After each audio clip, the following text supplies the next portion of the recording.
Hey, welcome to another episode of the Blackout Test Podcast. I'm your host, Rod, joined as always with my co-host, Aaron. and we're live on a Wednesday, a Walking Dead recap Wednesday.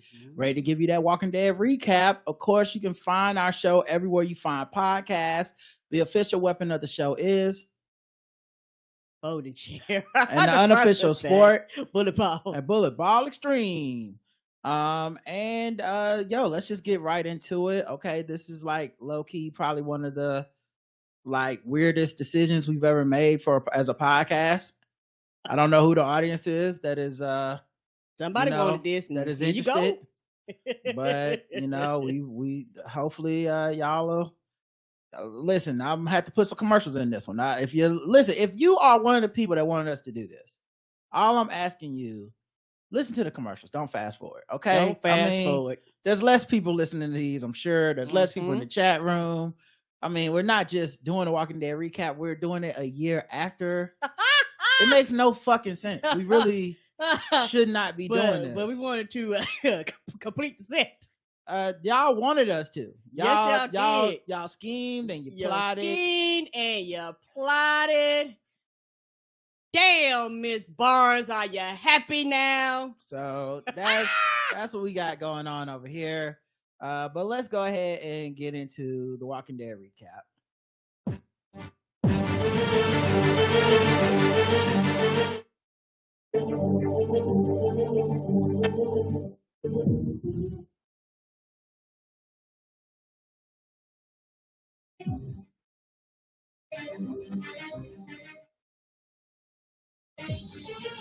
All right, so we're on episode 18 of season 11, episode 171 overall. It's called A New Deal. Karen, what'd you think about this episode in general before we get into the breakdown?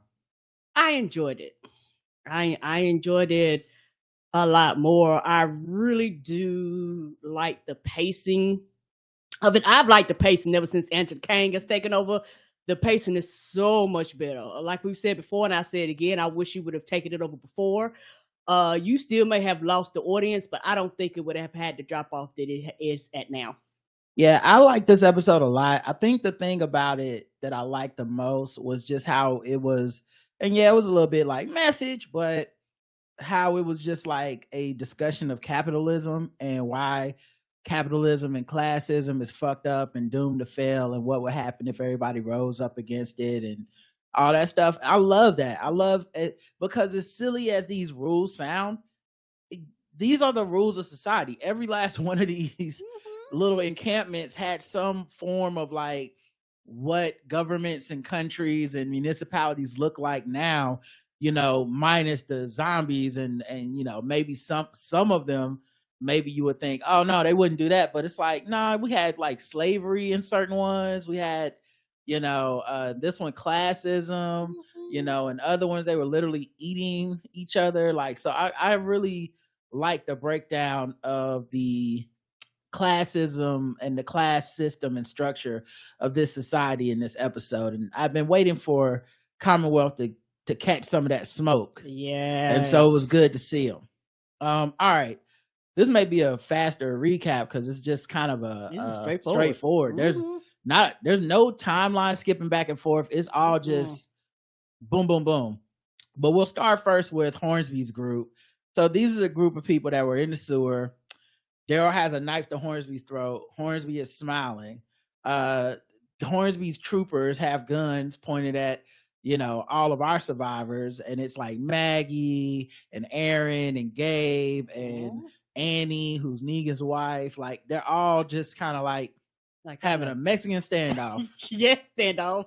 A good old-fashioned Mexican standoff. That's number 7 at Taco Bell. Okay, it's right after the Mexican pizza. You go order a Mexican standoff. And also, before we cut to Daryl holding that knife, we get another one of those montages with a voiceover that, in my mind, and they didn't say this, but it feels like it's future Judith. Like, yeah, like a little bit, yeah, like future Judith is being like, back in the day it was like this, and this, and this time it's a Daryl centric montage. It's all shit Daryl did, his brother dying and all that stuff. And once again, like I said, we cut to him holding the knife to Hornsby's throat. Mexican standoff. Before anyone can shoot, TV cliche, of course. Yes. Mercer, Carol, and Pamela Martin come in. Now, Carol made that deal at the end of last episode with Pamela Martin to be like, we need to save our people, and we're going to give you a fall guy for the people getting murdered in that house, and you can save your son. Right, because you know the people don't turn on him. Yeah, blame everything on Hornsby, but we got to go get Hornsby because, you know, he's tracking down my people right now. So they literally somehow find them in the sewers. In the nick of time. And Mercer's like, put it down, Daryl, what you doing?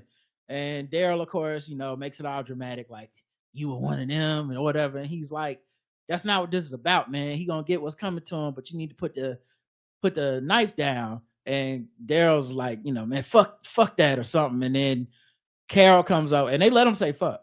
And then Carol, that's that one fucking episode.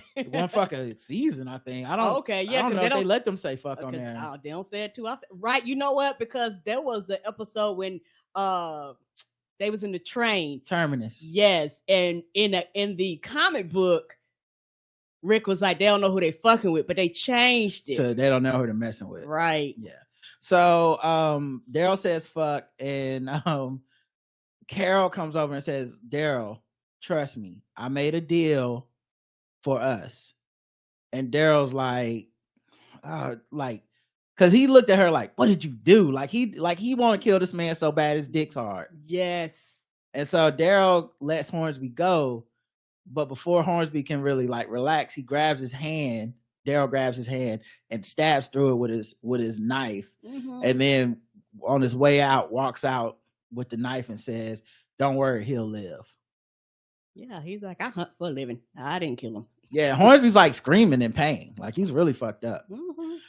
Carol explains outside to just our crew, Maggie, Daryl, Annie, Negan, Gabe, and Aaron. She explains to them the deal she cut with Pamela. Their slate is clean. Nobody owes anybody anything. As a matter of fact, the Commonwealth is going to give them supplies to take back to Alexandria Hilltop. Pamela, you know, Daryl's like, well, what does Pamela get out of this? And Pamela gets Hornsby to take the fall for the missing people and the deaths, getting her son off the hook. Right. And the thing I noted too, I think her giving them a chance to go back home is a bonus to Pamela too. She would like these niggas to leave. Yeah, she tired of them. She was like, it's been a mess ever since y'all got here. They doing too much. They too proficient. They can see the holes in this society because they weren't like these are not desperate stragglers who came to them and I don't have no skills. Please just give me a place to stay. I don't care if you put me at the bottom of the pole. As long as I'm in these walls and I can afford ice cream once a month, I'll do whatever y'all say. These people have built and destroyed societies and several times. Yeah, many times. So and they're capable of striking out on their own in a way that a lot of these Commonwealthians are so soft. Yeah, because it's like society. They did not really build. You could tell they don't have no training or anything like that. Yeah. And so then you know, Daryl points out she's just doing it to save her son. And he's like, that's cool. Sound good to you, girl. I heard they got ice cream in there. And Negan brings up, well, the Commonwealth killed most of our group. They did. So we probably wouldn't even stay there even if they did let us. You know, and he's talking about Negan's group, not the Alexandrians and shit. Right. And then Maggie says the most important thing is that they're together because she's tired of being alone. And she don't want to strike off on her own anymore. So if Carol says it's cool, I'm cool. Right. And that's a lot for Maggie because, you know, Maggie's been very independent. Maggie spent that whole like season or so out there with Daryl and you know, fucking Negan. And like she was out there on one. Mercer is guarding Hornsby, who they've tied up, and Hornsby is complaining like, you set me on an anthill, can you move me a few feet? And then Mercer's like comes over, standing over him, menacing, and he's like, you know, how many of my men have you gotten killed? And Hornsby says, oh, Mercer, I thought you realized by now they're not your men. And that was the first time I was like, how deep is his hold on the Commonwealth? Because we know he's shady. We know he's got secret agents chasing after Daryl's kids and shit. There's no telling. How deep is his spy network? How many people does he have on the roster, the payroll, whatever? Yeah, like Pamela thinks she's safe, and he'll say something, and like they'll turn around and the whole like half of the people will flip. To tell Mercer they're not your men is a pretty big joker.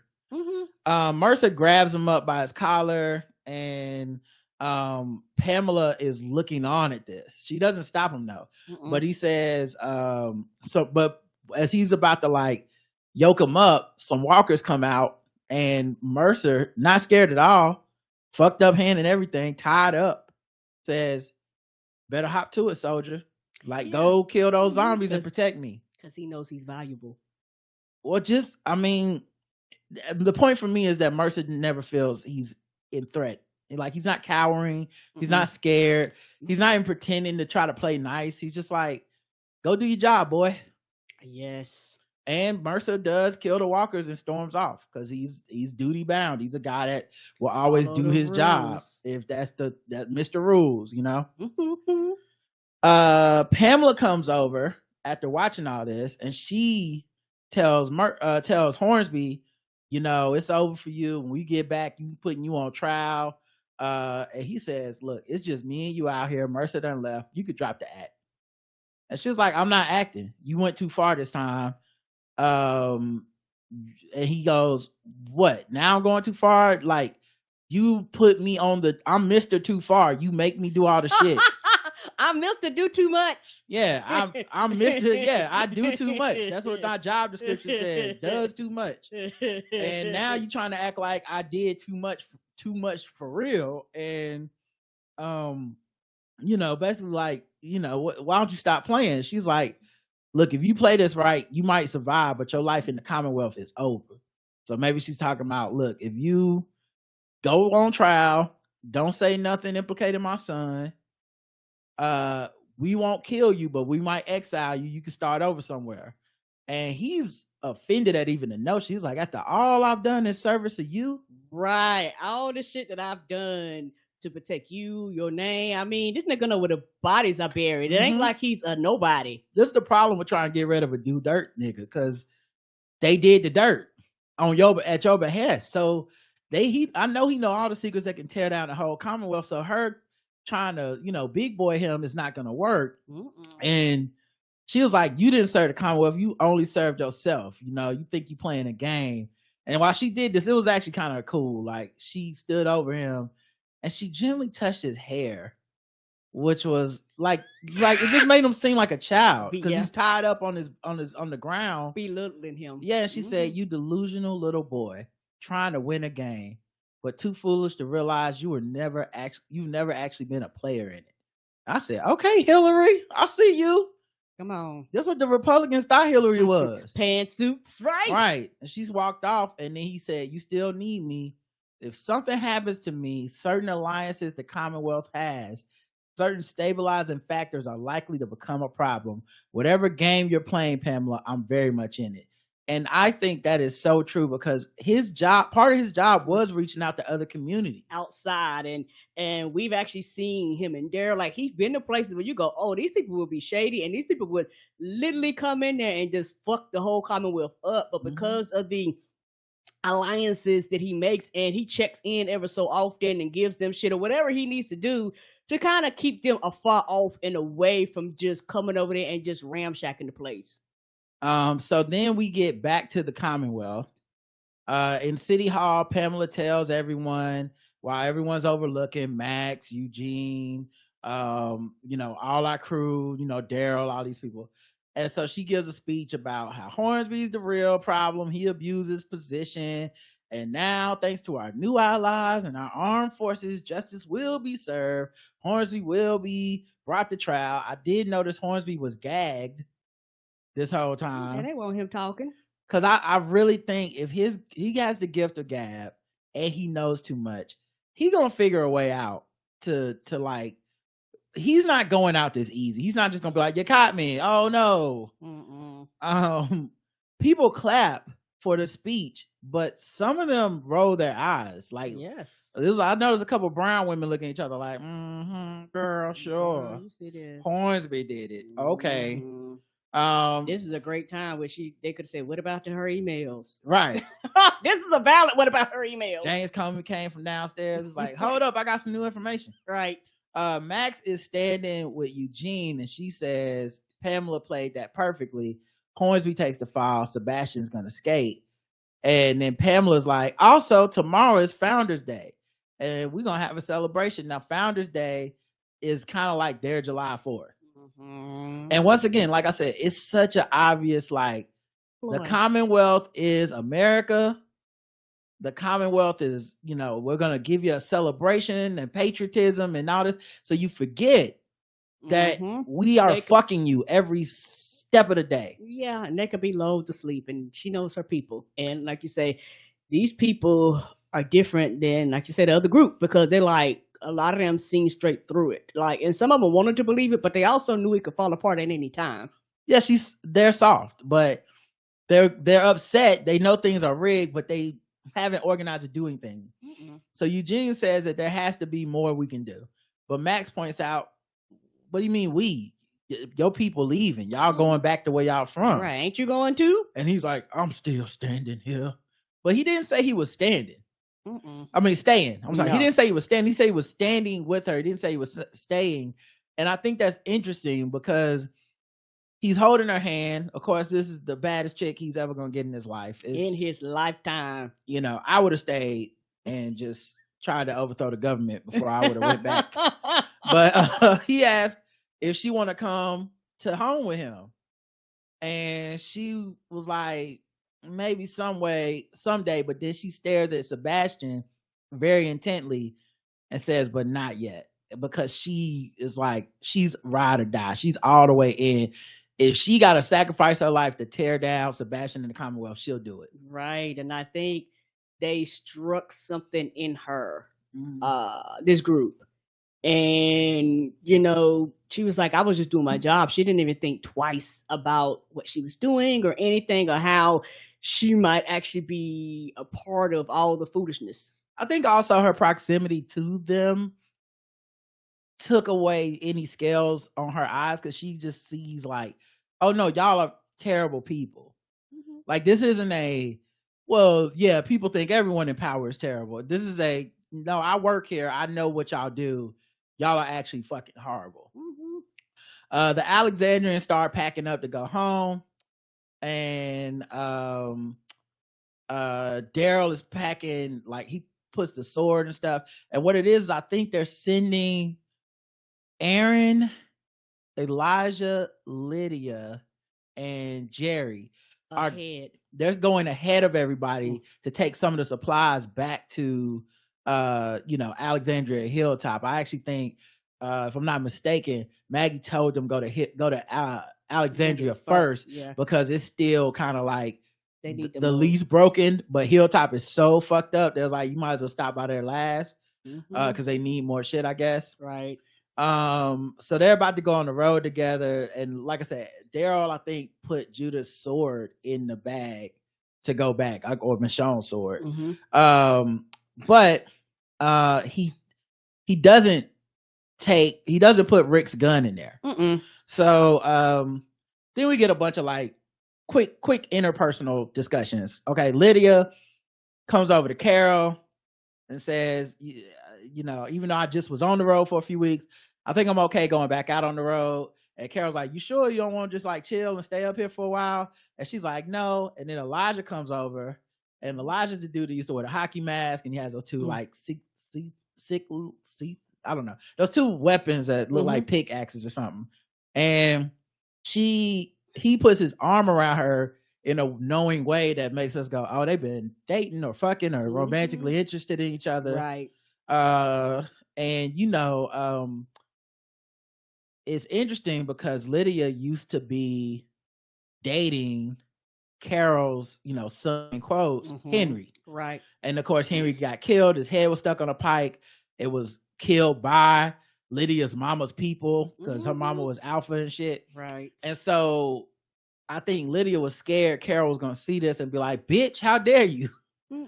But she was like, I understand. She was like, my child is dead. I don't expect you just to not live a life. Like, you can miss people and mourn people, but we've seen Carol go through a lot of things for her to understand that life has to go on. Life be lifing.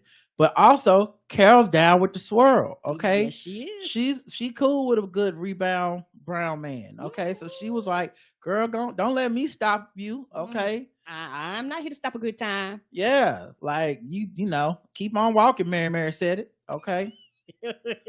But then so she tells Lydia, I fully support the swirl. Take happiness where you can and never apologize for it. Daryl thanks Lydia for saving Carol, and then Lydia says, "You don't have to thank me. I never thanked you for saving me. We don't have to thank each other. We just do it." So now this is beautiful. All this stuff is beautiful because we remember when Carol hated Lydia, Daryl hated Lydia. It was, and to see, them get through all that and kind of be family, and again, it's beautiful. Aaron tells Gracie he'll be back soon. Now this nigga was just on the road. Gracie like, but daddy, you just got here. Goddamn. Right. When you gonna cook? Right. Cause she brag about his cooking. And he's like not taking her with him, but he's going on the road and he'll be back soon. And she starts crying. Daryl gives Judith her dad's gun, but she gives it back. And she says if she takes the gun back, she's afraid things are going to go back to what they were. Michonne has said one day she wanted to put her sword up, not when it was completely safe, but just safe enough to not have to carry a sword all the time. Right. And I guess the way that Judith took that in, it was like, well, that means we need to start putting our weapons away when we feel like it's safe enough. And so she thinks somehow putting this gun away means it's safe enough and will, mean good things for her and the society. Right. And it's one of those things where she's a child, and literally for the first time ever, unlike Carl, she actually got to be a child. She actually got to be in a society where children went to school and all this shit. Carl did too, but after a certain point, Carl didn't go to school for years, and so this is one of the things where she got, friends and, the ups and the downs and all those things that between she actually got to be a child. And I think that she was kind of enjoying just being a kid. Yeah, I think that's part of it for sure. This is the nicest thing she's ever experienced. Relative safety. No one's worried about zombies getting in, no other society is constantly trying to attack them. To Judith, they really moved up in the chain of things, as far as she's concerned. Come on.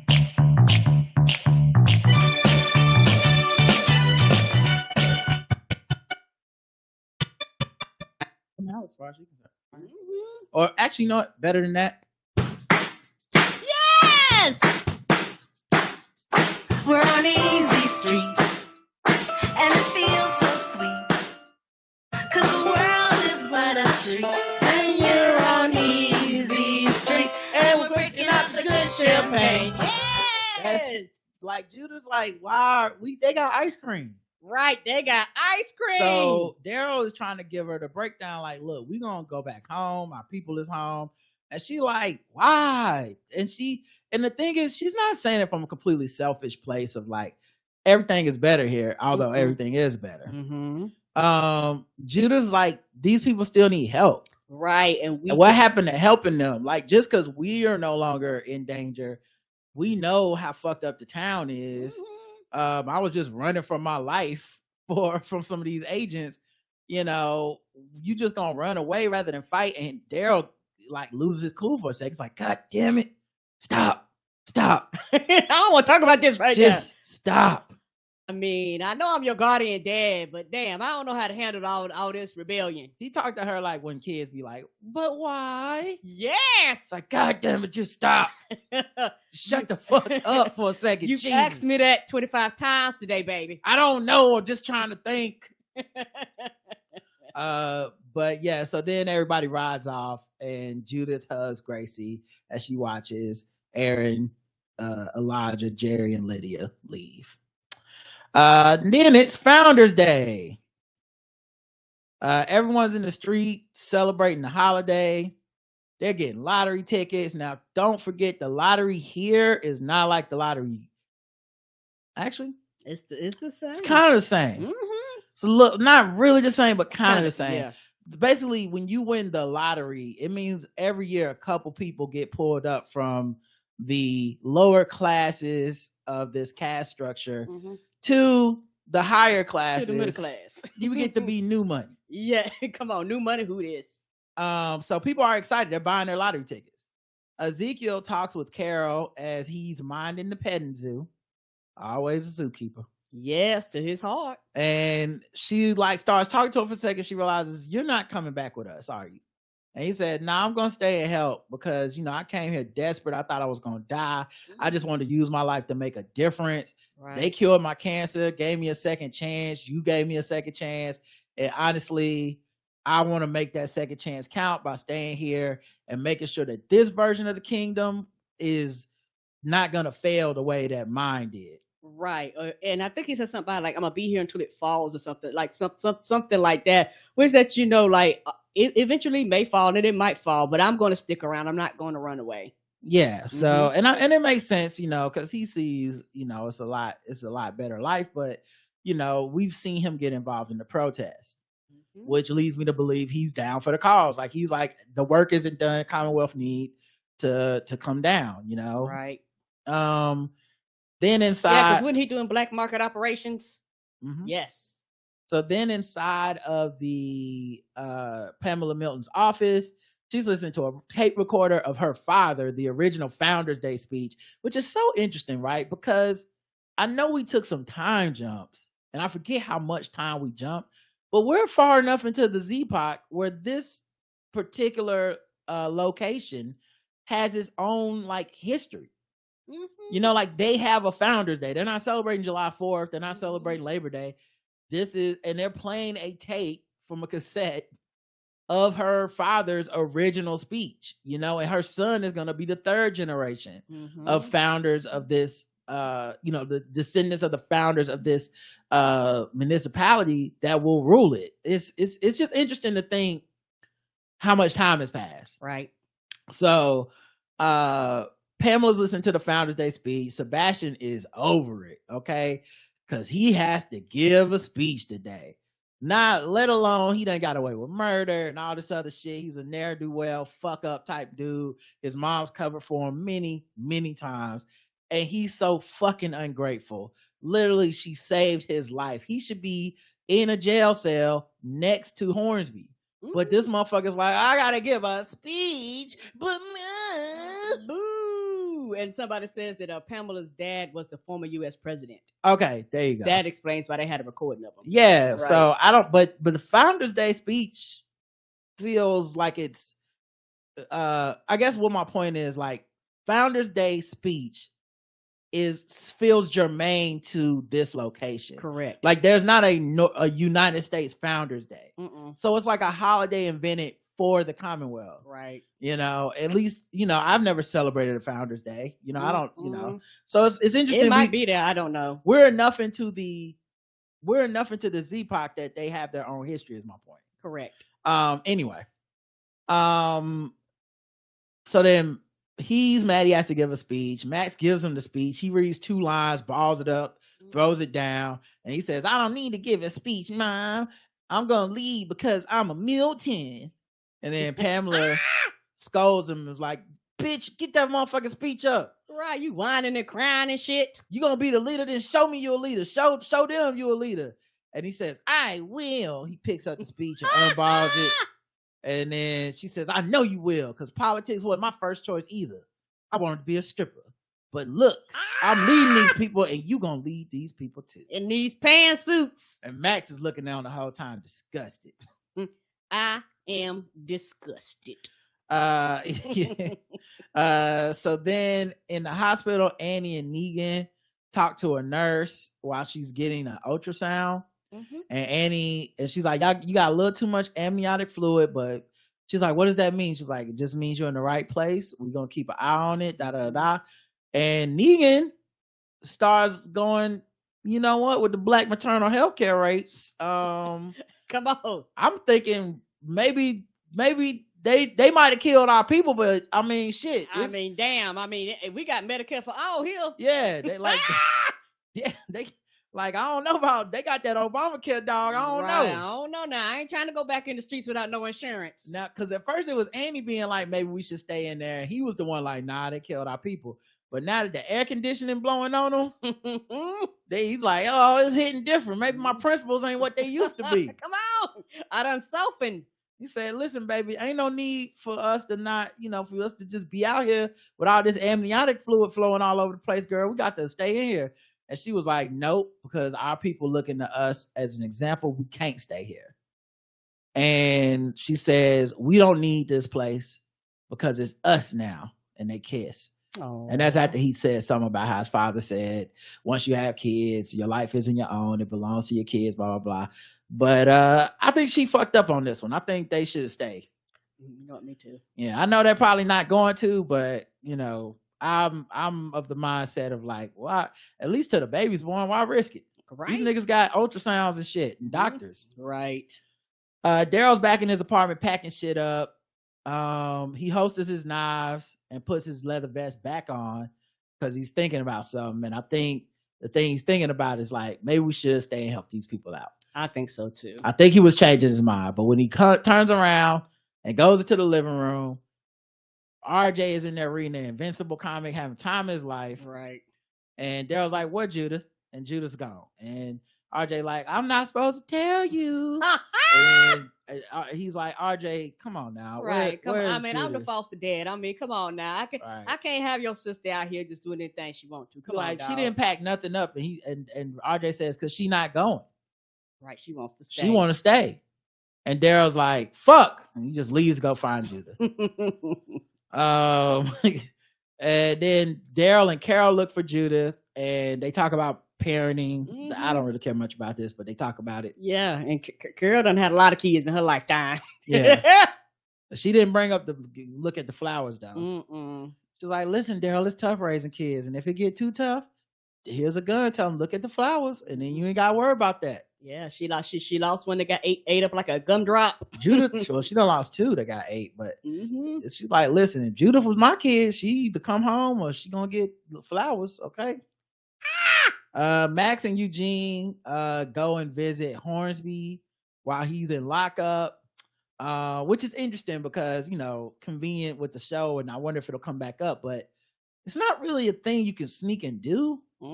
Somebody's gonna know that they went down there. Correct.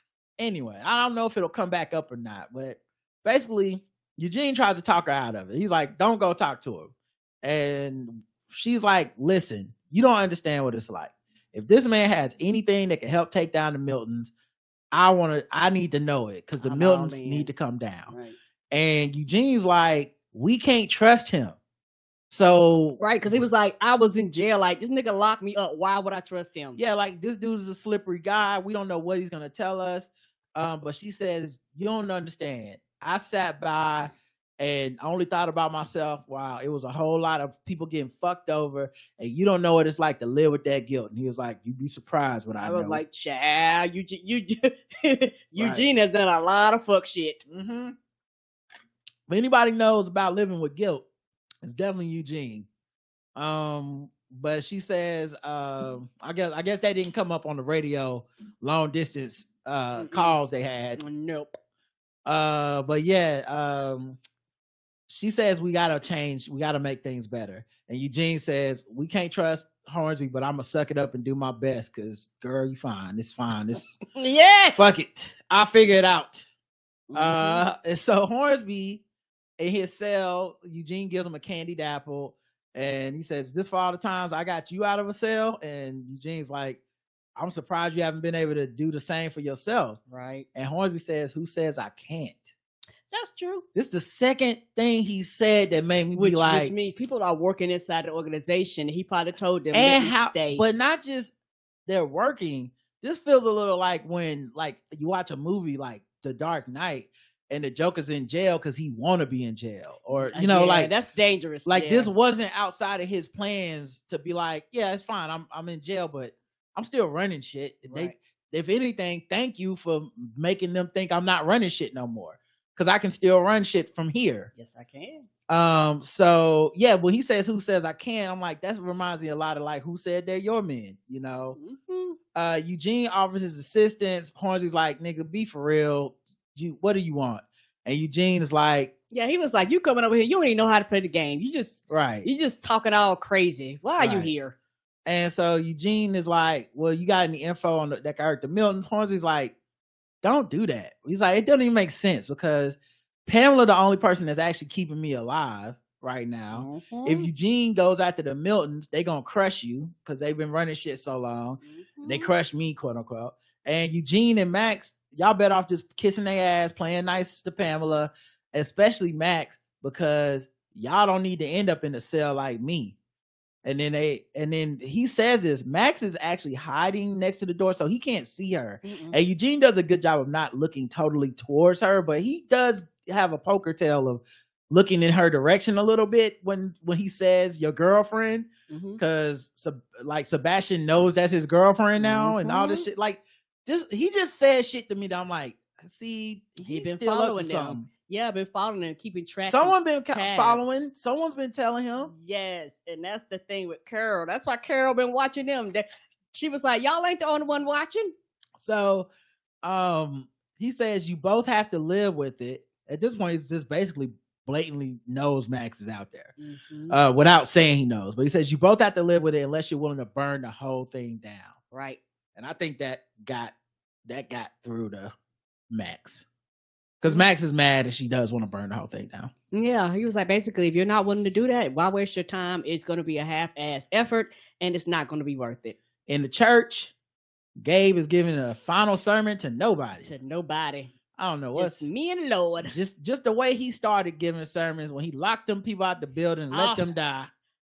Taking it back. Myself. He's just practicing. Yes, he is. But apparently, like, he's been the pastor at the local church for a minute. They brought him food and stuff to take with him back to Alexandria or Hilltop. So he got a flock, but they're not there at the time. Yeah, Rosita comes in with baby Coco. And she said, I'm just checking to see if he's all packed. And he says his flock brought him food. And he's like, you want some ambrosia salad? She's like, that's all you play. You know, these white people be putting raisins and shit. I'm surprised she didn't go, what's that? He also says he believes in God again, which we'll see. Gabe be believing in God when he need to. But when it's time to when it's time to nook, if you book. Yeah, when it's time to take some of them commandments and throw them in the trash, he do that. He said, take it by violence, honey. You gonna get the violent and these holy bullets. Yeah, he quote the scripture and be killing people. So yes, he does. You know, it's interesting to be like, I found God again. I'm like, did you find God, or did you find some walls and some safety and some AC? And you ain't got to just kill random people no more. So you cool with believing, but when the times get tough, you're gonna be Reverend Gabe with the shotty again. Come on.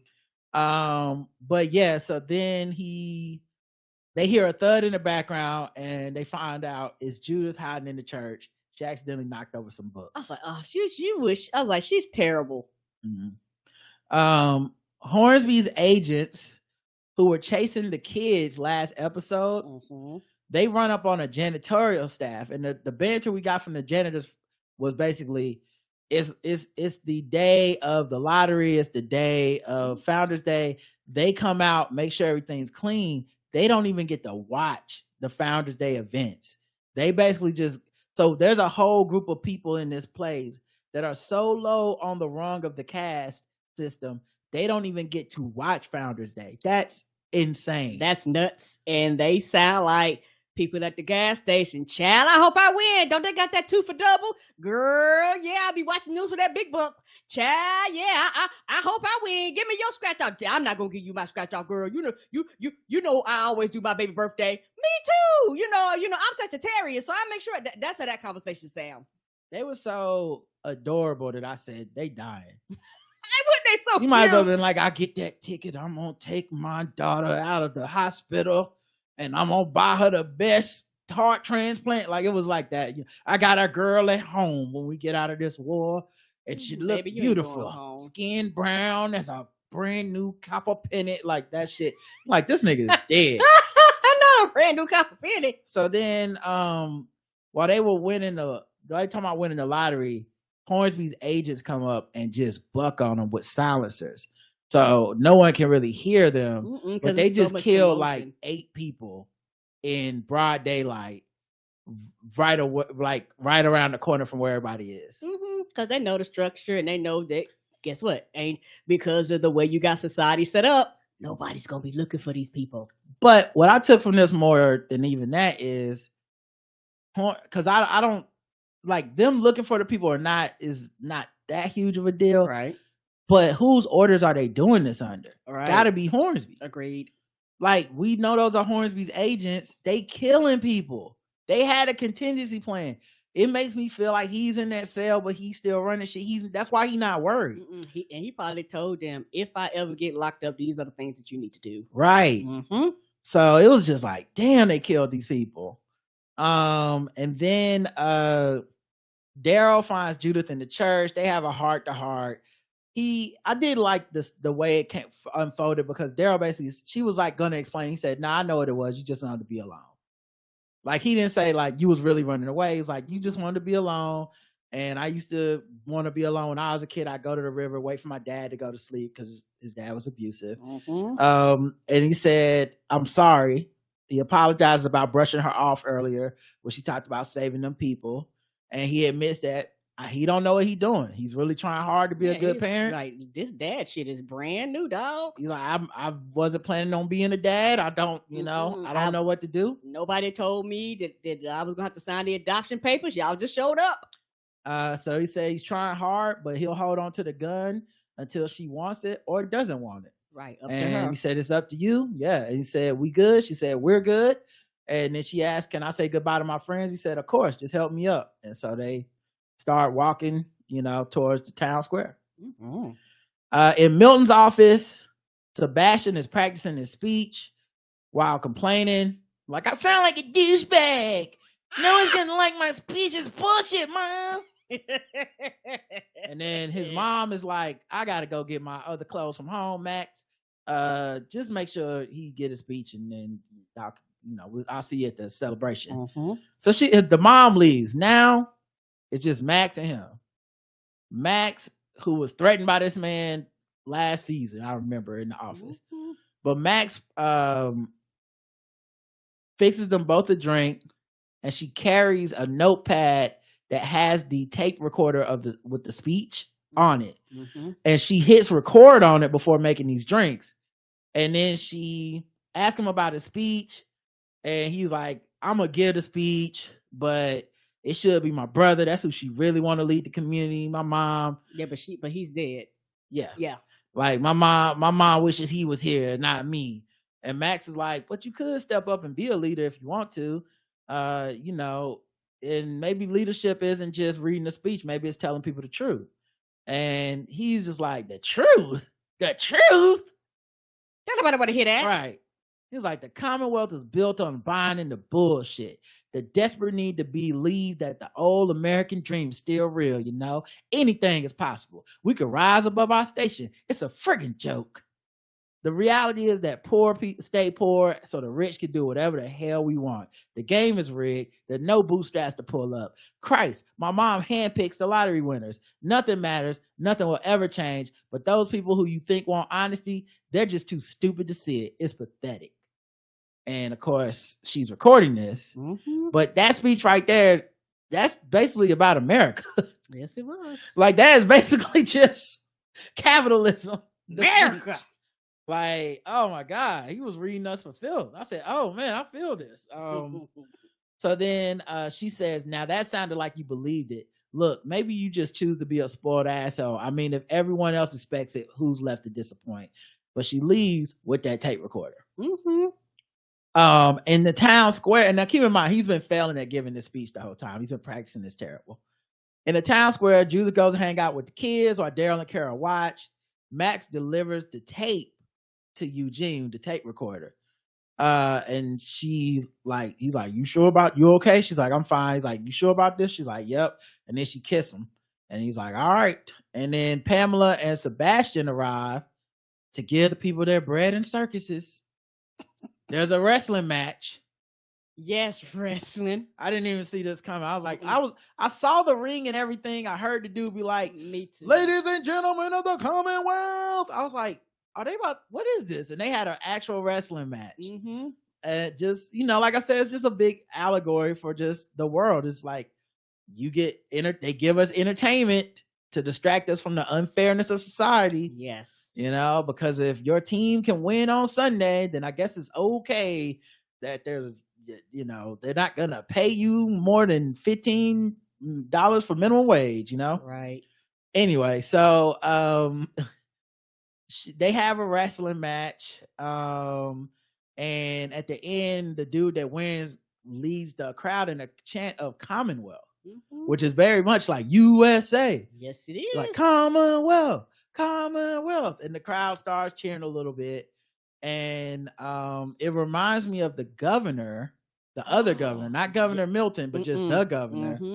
And when they used to have that weird kind of zombie fight type of thing, sport. Yes, it was really crazy. Yeah, it was like, y'all making entertainment out of this, People don't make entertainment out of anything. But I guess at its core, his entertainment was sick and deadly, but this entertainment is still serving the goal of being a distraction from the unfairness of the society you're living under. Agreed. Message.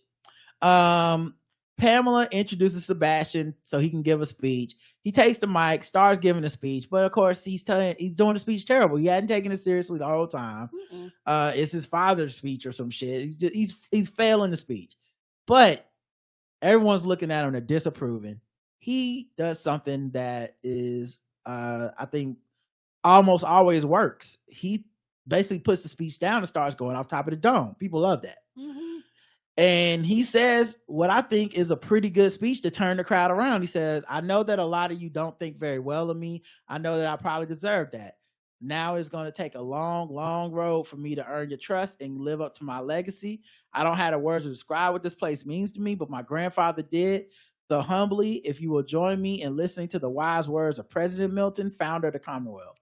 Yes. And after something important, after he made that speech, he looked at Max almost like she kind of inspired him to kind of go off the script. So I think that conversation that they had actually meant something to him.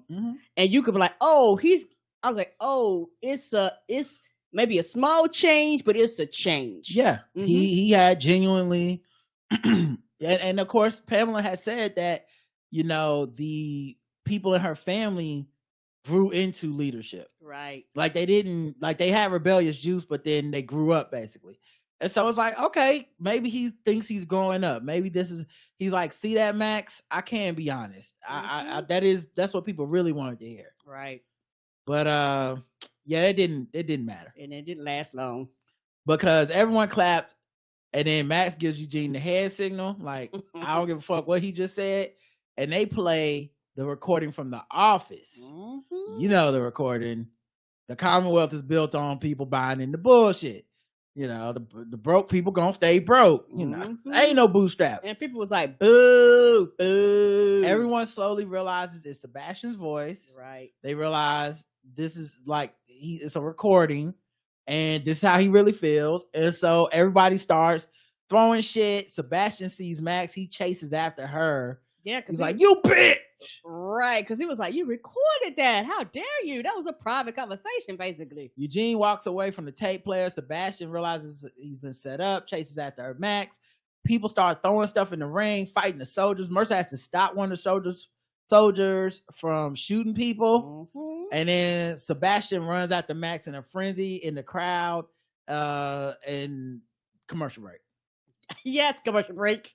In the cell, Hornsby hears all the commotion outside and smiles and finally takes a bite of the candied apple. I guess he was waiting on his dessert. Yes, waiting on his just desserts. But takes a bite out of the candy apple, smiling like, yeah, my plan is coming together. Mm-hmm. Max still running, but she has to turn around because the janitor murder victims have all turned to zombies. Right, and they didn't lock the gate, so guess what? They are free to roam within the gates. And of course, these niggas are softer than baby shit. They are immediately getting scared and bitten. Of course, because they're not trained. They don't know. They count on the military to literally do everything. There's so many episodes of The Walking Dead where like a fence breaks, zombies start trickling in, but because it's our crew, like no one dies because they're immediately like kill the zombies and patch the gate. What the fuck? What happened? But the Commonwealth, they like, zombies, and it just crunch. Yeah, that's why they went in, but they was like, it's zombies outside. Right. And so they start running, but because they're running the opposite way, Max needs to turn away to get away from the zombies, making her run back towards Sebastian, who is chasing her. And he tries to grab her. And as the zombies are eating people at the celebration, there's so much commotion. Mercer can't see what's happening. Because I think if he saw his sister under attack by Sebastian, he would have fucking ran over there. Right. But he does go to help the people. Right. And stop the zombie outbreak. Right. And the man was like, but you're supposed to save me. He was like, yeah. He said, no, I work for the Commonwealth. Right. And it's one of the things was like, nigga, it's 5 people here. Like, you'll be all right. Right. He says, y'all protect her. She's like, you supposed to protect me. He's like, bitch, shut up. My sister out there getting ate by zombies. What the fuck? But then the Alexandrians start saving people. So now you got Daryl and all these people pulling, like I think Zeke grabbed a baby, like grabbed a little girl, like come on, saved her. Lots of people got bit. Judith and Daryl get separated for a second. Daryl kills a zombie with Rick's gun. Judith says, give me my daddy gun. I'm ready. I was like, yes. I was like, she can protect herself. And she was like, I'm not going to sit here knowing I can help them and just watch them die. Right. And Daryl says, all right, we'll do it together. He pulls out both his knives and they start killing walkers, going on kill streak. Mercer kills a couple of walkers. And then Sebastian runs, like throws a zombie basically on Max. Yes, he does. And she, once again, she's from the Commonwealth, so she doesn't handle it like a champ. It's very much like a spider landed on her. She's like, like, what is this? But she manages to like flail and windmill punch that zombie back. She punches it back into Sebastian. You know what? Not only that, Eugene actually jumps in. I think Eugene was late. I watched this. He was taking this slow ass time. I actually wrote this down. Okay. I was like, because I was mad. I said, man, what the fuck? You almost let the finest woman on the show die. Okay. Get your shit together, Eugene. I see what you said. Like the back and forth, and she ended up pushing. I thought Eugene did, but it sounded like she pushed it. But also, it's important because I think they didn't want to make it like Eugene has to save this woman. Like she kind of like got it off herself, I believe. Correct. And I appreciate that. And you know, it's one of the things I was like, no, hot potato, yo zombie. Yeah. And so he went out like a complete bitch. It was just, oh Lord, no zombies. Oh my God, mommy, no. Oh, help everyone. I was just calling pieces of stupid shit that should die because y'all ain't gonna ever be rich like me and I'm entitled. Oh my God, I was gonna be a great leader for you pieces of bullshit. Oh, but can someone help me with this zombie real quick? It just, oh no. And you know what? Like it was a bunch of people. And you know what? Everybody literally just watched. Nobody jumped in, nobody assisted, nobody helped. They just watched that nigga get bit. Yep. And so he dies a horrible death. Yes, he does. Judah kills the walker that bit him, but like he has like a big hole in his neck, blood coming out of his mouth, and no one kills him. So I'm assuming someone will kill him eventually, but like he basically died that death. They didn't like put him out of his misery. And then as he dies and the screen goes to black, you hear his quote unquote speech, his real speech, playing in the background, you know, where he's like, you know, the Commonwealth is built on bullshit. Y'all niggas is broke. You too stupid to understand. It's about the rich getting richer and the poor getting poorer. Mm-hmm. No. Well, since we watch our rich ass get ate. And This that's- is literally eat the rich. Yeah, literally, they ate the rich this episode. Mm-hmm. That's the episode. That's the recap, guys. I told you it probably wouldn't be as long. But what are you looking forward to next week?